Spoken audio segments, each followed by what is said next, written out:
नमस्कार, आप देख रहे हैं खबरनामा हरियाणा और मैं आपके साथ दिवाकर कुमार। और आज रत्नावली का ये अंतिम दिन जिसको आज समापन किया गया, माननीय मुख्यमंत्री जी ने आज इसका समापन किया। और इसी के बीच हमारे साथ DYCA के डायरेक्टर एवं इंचार्ज डॉक्टर विवेक चावला साहब हमारे साथ जुड़े हुए हैं। तो आइए डॉक्टर साहब से कुछ बात करेंगे। नमस्कार सर। नमस्कार। डॉक्टर साहब, आज जो है अंतिम दिन है, आज समापन किया मुख्यमंत्री जी ने आकर, और अभी भी कुछ प्रोग्राम्स चल रहे हैं, तो और क्या बताना चाहेंगे आप लोगों को? देखिए, आज बड़ा शुभ दिन है। हरियाणा प्रदेश के माननीय मुख्यमंत्री श्री नायब सिंह सैनी जी उन्होंने शाम को 3:30 बजे पुरस्कार वितरण समारोह में आना था, लेकिन उनकी कुछ व्यवस्थाएं हैं, तो उन्होंने ये कहा कि मैं बच्चों को, रत्नावली के जो बच्चे हैं, कुरुक्षेत्र विश्वविद्यालय में जो ये महाकुंभ हो रहा है, उनको आशीर्वाद दिए बगैर मैं नहीं निकल सकता। तो 3:30 बजे उनकी कुछ व्यस्तताएं थी, तो वो पहले आए, प्रथम सत्र में आए हैं। उन्होंने आकर हमारे इन बच्चों को आशीर्वाद दिया, कुरुक्षेत्र विश्वविद्यालय को शुभकामनाएं दी हैं, और उनके सामने जो कुछ प्रस्तुतियां हुई हैं, और उन्होंने इस रत्नावली में आकर सब लोगों का मन मोह लिया है। और जहां तक बात है पुरस्कार वितरण की, वो 3:30 बजे दोपहर के बाद होगा। पुरस्कार बहुत होगा। रत्नावली में इस बार डॉक्टर साहब विशेष क्या रहा, और जो हरियाणवी संस्कृति के विकास को लेकर ये प्रोग्राम रखा गया था, तो क्या आपको लगता है कि अगली बार और कुछ नया ऐड किया जाए, या इस बार और कुछ खास रहा, और विद्यार्थियों ने किस तरह से एंजॉय किया, बाहर से टीम है उन्होंने किस तरीके से आनंद लिया इसका? देखिए, मैं उस परमपिता परमेश्वर का बहुत धन्यवाद करता हूं कि लगातार 4 दिन तक, आज चौथा दिन है, हमारे बच्चों के ऊपर इतनी कृपा रही है। कोई अप्रिय घटना नहीं हुई है, कोई आपस में झगड़ा नहीं हुआ है, सभी तरफ उत्साह का माहौल है। और सब बच्चे, विद्यार्थी जिन्होंने यहाँ प्रस्तुतियाँ दी हैं, बहुत प्रसन्न हैं। किसी तरह का कोई अपवाद नहीं हुआ है कि जिस किसी के साथ कोई नतीजों में वो हुई हो। तो मेरे लिए बहुत सुखद अनुभव है कि कुरुक्षेत्र विश्वविद्यालय की ये रत्नावली जो है, जो हर वर्ष बड़े उत्साह के साथ मनाई जाती है, और जिसमें लगभग 60 विश्वविद्यालय जो हमारे हरियाणा में वहाँ के बच्चे आते हैं, अगर वो यहाँ की सुखद अनुभूतियाँ लेकर जाते हैं तो बहुत अच्छी बात है। आप पूछ रहे हैं इस बार विशेष क्या था? हर बार कुछ ना कुछ नया करने का प्रयास विश्वविद्यालय का रहता है। युवा एवं सांस्कृतिक कार्यक्रम विभाग ने इस बार जो है बच्चों को एक ऐसा मंच दिया है जो हमारे सांस्कृतिक मंच पर नहीं था, जो हमारे बाहर प्रांगण में है। आपने देखा होगा लगभग 50 के आसपास जो है स्टॉल्स हैं, और उन स्टॉल्स पर बच्चों ने अपनी जो कृतियां हैं, अपने बनाए हुए व्यंजन हैं, दिए बनाए हैं, अपनी जो आर्टिस्टिक उन्होंने ड्राइंग्स की हुई हैं, चार्ट बेच रहे हैं। होम साइंस विभाग की बच्चियां जो हैं चॉकलेट्स बेच रही हैं, यहाँ कोई मिलेट्स के लड्डू बेच रहा है, हमारा टूरिज्म डिपार्टमेंट है वो छाछ बेच रहा। तो विद्यार्थियों को अपने जीवन में एक वो अनुभव होता है जो व्यवसाय करने वाला, आत्मनिर्भर करने वाला, वो हमारा मुख्य प्रयास था, बहुत सफल हुआ है। दूसरी बात मैं आपके माध्यम से बताना चाहूँगा, अगले वर्ष जो ये बच्चे कुछ बना रहे हैं, हम लोक पकवान की एक नई विधा जो है वो अपने कंपटीशन में ऐड करने जा रहे हैं, जिस पर इस बार बहुत विचार विमर्श हुआ है। अगली बार आप पाएंगे कि जो ये बच्चे पकवान बना रहे हैं, हरियाणा के जो बाजरे की रोटी है, या जो गुलगुले हैं, या और इस तरह की चूरमा है, बाखड़ी है, इनकी सबकी प्रतियोगिताएं करेंगे। मेरा ये मानना है हम बच्चों को एक स्थान निश्चित करेंगे। विश्वविद्यालय उनको गैस, चूल्हे, स्टोव सब कुछ उपलब्ध करवाएगा, और जो ये विद्यार्थी यहाँ पर अपनी आज स्टॉल लगाकर बेच रहे हैं, हमारे अतिथियों को खुद खाना बना के खिलाएंगे। और मेरा ये विश्वास है कि उसका हम कंपटीशन भी रखेंगे। इस बार CM आए, मुख्यमंत्री साहब आए, और पूर्व राज्य मंत्री सुभाष सुधा जी आए, उनके साथ साथ पेवा से इस बार विधायक का टिकट DD शर्मा जी को मिला था वो आए, और गुलाब सिंह जी आए, कुछ सौगात देके गए इस बार। देखिए, ऐसा है, जो ये हमारे मुख्यमंत्री जी हैं, इतने सरल, इतने मृदुभाषी हैं। हमारा कुरुक्षेत्र जो है वो अब CM सिटी है। जहाँ तक बात है कुछ दे के जाने वाली, उनका आशीर्वाद हमारे बच्चों के लिए, हमारे लिए बहुत मायने रखता है। जहाँ तक बात है सांस्कृतिक मंच की, गुलाब सिंह जी जो हमारे पुराने छात्र रहे हैं, कनाडा में बसे हुए हैं, हरियाणवी संस्कृति का परचम लहरा रहे हैं, उन्होंने हमें निमंत्रण दिया है कि बहुत जल्दी कनाडा में एक ऐसा कार्यक्रम आयोजित होगा जिसमें उनका ये मानना है, हमारा जो युवा एवं सांस्कृतिक कार्यक्रम विभाग है उसकी एक डेलीगेशन वहाँ जाएगी। और मुझे लगता है हमारे बच्चों के लिए अगर मंच कनाडा में मिलता है, हमारे बच्चों को एक्सपोजर होता है विदेश की संस्कृति का, और हम हरियाणवी संस्कृति के ध्वजवाहक के रूप में वहाँ पहुँचते हैं, तो ये बहुत बड़ा पुरस्कार हमारे लिए होगा। और एक आज रत्नावली का अंतिम दिन है, और आज के इस अवसर पर विद्यार्थियों को क्या आपका संदेश रहेगा, क्या आपके विचार रहेंगे, साझा करेंगे? मेरा उनके लिए साधुवाद है। जिस अनुशासन के साथ इस बार रत्नावली हुई है, बच्चे बहुत प्रशंसा के पात्र हैं। बच्चों को ये बात समझ आ रही है कि हमारे मेहमान जब हमारे इस मंच पर होते हैं, कलाकार हमारे यहाँ मंच पर होते हैं, तो उनको सुनना, उनका उत्साहवर्धन करना और उनके लिए शुभकामनाएं करना इस बार पहले वर्षों की बजाय मुझे बहुत अनुशासित लगा है। और मैं बच्चों को ये बात, अपने विद्यार्थियों को ये बात ज़रूर आपके माध्यम से करूँगा कि हम होस्ट होने के नाते, रत्नावली कोई आयोजक होने के नाते, हमेशा आने वालों का स्वागत जो है मधुर, अपनी यादें वो अपने साथ यहाँ लेकर जाएं, ऐसा उनके साथ व्यवहार करें और आने वाली जो भी रत्नावली है उसका इंतज़ार करें।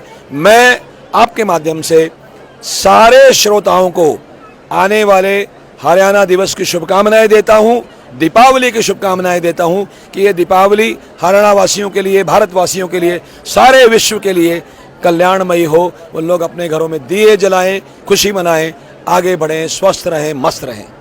बहुत बहुत धन्यवाद डॉक्टर साहब। आज रत्नावली का अंतिम दिन है। इस अवसर पर डॉक्टर साहब ने बहुत सी जानकारी हमारे से स्पष्ट की। आपको बता दें कि इस बार DYC के इंचार्ज डॉक्टर साहब बनाए गए थे और उनके अंडर इस बार रत्नावली का ये 4 दिवसीय समारोह जो हुआ बहुत ही एक सफलतापूर्वक रहा। हर उम्र के वर्ग के युवाओं ने इसे एंजॉय किया। ये बुजुर्गों के लिए था, महिलाओं के लिए था, लड़कियों के लिए था, बच्चों के लिए था, और हरियाणवी संस्कृति से जुड़ने का एक मौका जो उन्हें मिला डॉक्टर साहब के अंडर बहुत ही सफलतापूर्वक रहा। और अगली बार डॉक्टर साहब ने कहा है कि इसे और बेहतर करेंगे।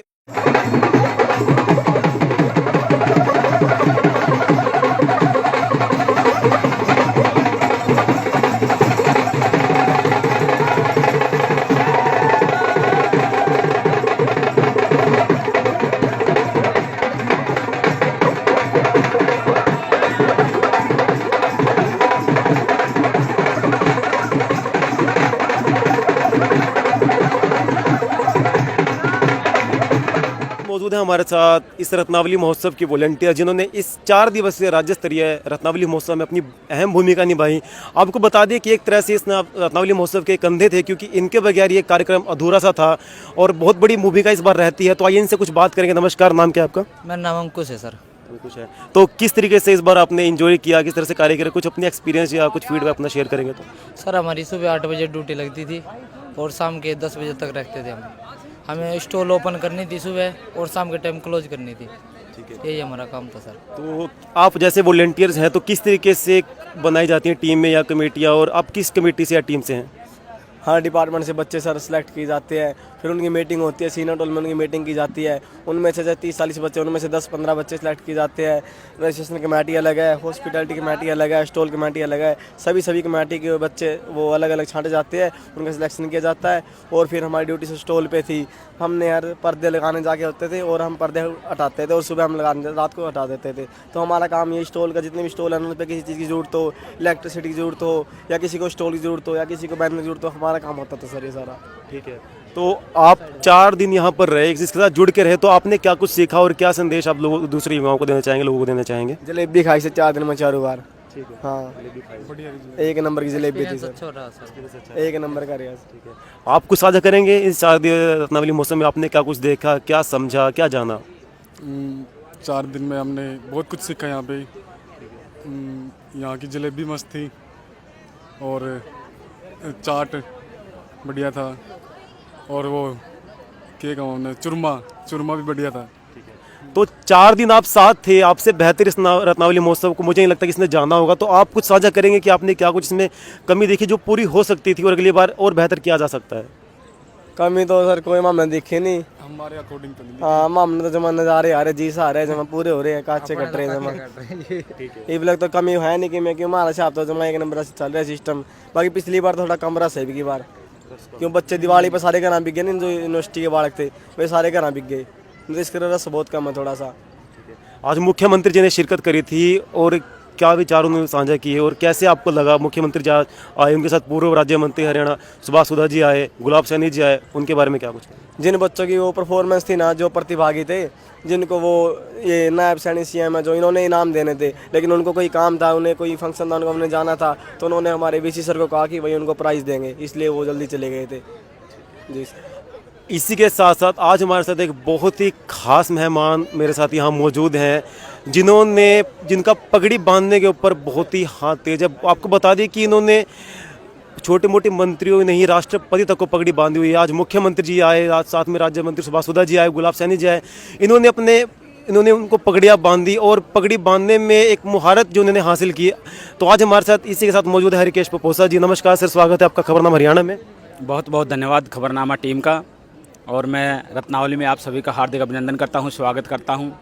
मुझे बड़ी खुशी हो रही है कि आप जैसे जो हमारा लोकतंत्र का चौथा स्तंभ है, मीडिया की वजह से जो हमारा रत्नावली फेस्टिवल है जन जन तक पहुंच रहा है, इसमें सबसे बड़ा रोल है मीडिया का।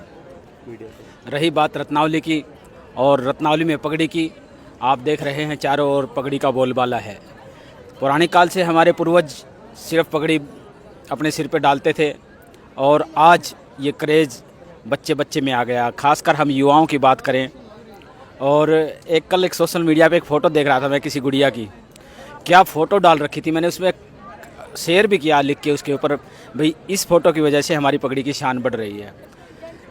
पगड़ी आज विकराल रूप ले चुकी है। जब से रत्नावली में पगड़ी का प्रचार प्रसार हुआ है, पगड़ी आज हर युवा के सिर पे चढ़ के बोल रही है, और रत्नावली की वजह से तो आज जो इसी के साथ पपोसा जी आज अंतिम दिन है, आप क्या कुछ संदेश लोगों को देना चाहेंगे और क्या लोगों के साथ विचार साझा करना चाहेंगे आप? देखिए, ये रत्नावली एक संगम है हमारी संस्कृति का, और इस संगम में आपने विभिन्न प्रकार के रंग देखे हैं, चाहे डांस के माध्यम से था, आर्ट्स के माध्यम से था, जितनी हमारी भी पुरानी संस्कृति थी वो मंच के माध्यम से सभी युवाओं को इसके अंदर संजोया गया है। तो मैं रत्नावली का आज ये आखिरी दिन नहीं है, रत्नावली निरंतर चल रही है। रत्नावली का ये 1 साल पूरा हुआ है, अगले साल फिर मिलेंगे।